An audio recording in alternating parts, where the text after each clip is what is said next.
Well, hello and welcome to another Tyrrell's Classic Workshop. This time round we've got another Workshop Catchup, or Ketchup of course, as we have coined the phrase. James and Alex have finished the metalwork on this car, which the more observant of you will notice is actually upside down. This is the E-type Jaguar, Series 2. The tub is finished, which obviously is most of the car. The frame on the front with the great big bonnet, clamshell bonnet or hood, but it's taken a lot of work to get this car into this condition. James has been particularly concentrating on the bump stop area, as it's called, where the rear suspension, if it hits a bump in the road or if it takes off, if you happen to live in San Francisco and indulge in a nice car chase, plenty of opportunities to get airborne and land again, and you hit the bump stops. The suspension has to hit something to absorb the impact, and that is a little rubber pad called a bump stop, which this car didn't have. They'd long since disappeared.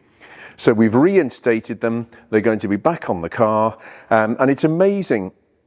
I think this car has been an object lesson for me in how lots of bits of very flimsy sheet tin work, and I'm being very irreverent here to Jaguar's clever design, but how they make such a solid structure.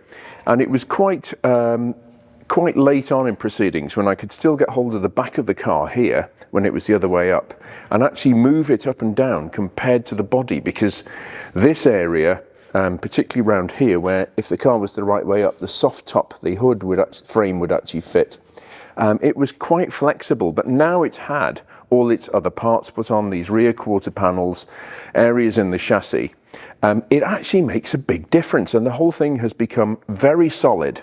But it just shows, as I've said before, when these sill areas weren't in the first flush of youth, when they'd had a few British winters, I mean, I've seen horrors with these, patched up with bits of newspaper inside and paper mache and fiberglass on a good day. Just horrendous, because these are major structural parts of the car. This is it. That area there is the structural part of the car on this. You got the door, the sill, and then the rear quarter panel, and this area, and that's it. And when it starts to get weakened, you've potentially got problems.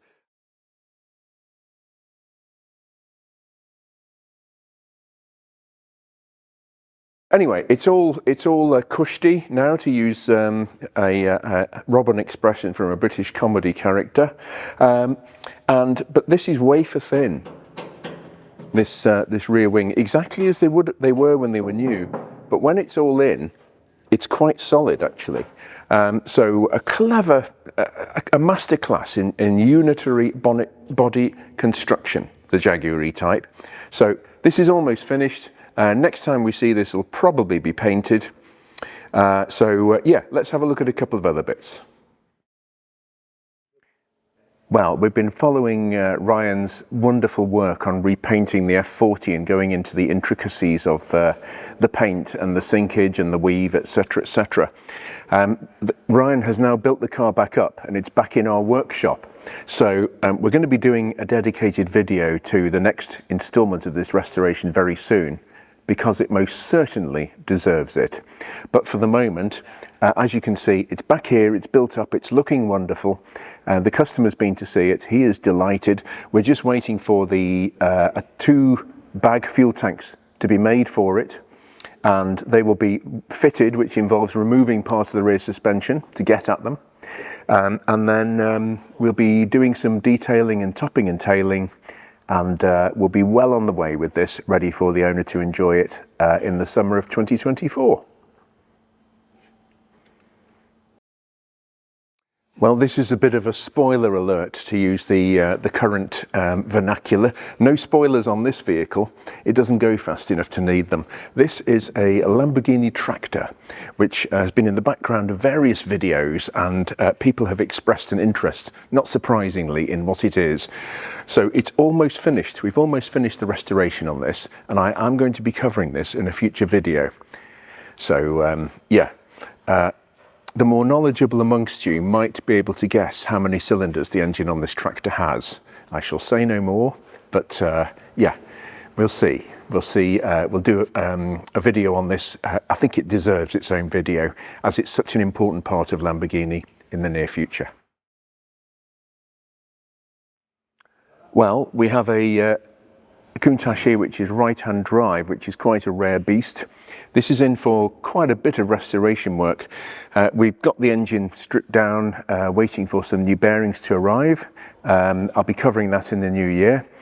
But the interesting thing about this car is that it's again very original. That's a wonderful canvas to work from. We love doing work on cars that are worn or scruffy but original, and I would describe this car as that.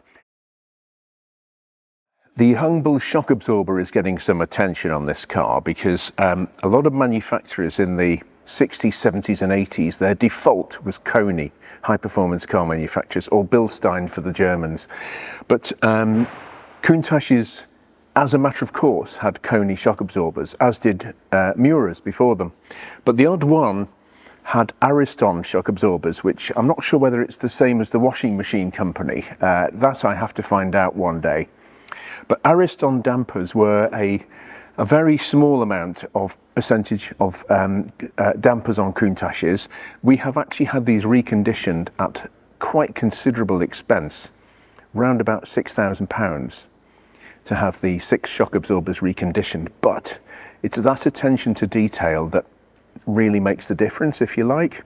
We've got them back. They look fabulous. I'm sure they'll work brilliantly. Modern springs and dampers tend to be, even though they're adjustable, you can't calibrate them properly. They tend to be over firm, over hard, and the Countach has a reasonable ride as standard. It's not too bad, but if you fit modern dampers to them, even with the standard springs, they're quite crashy and thumpy.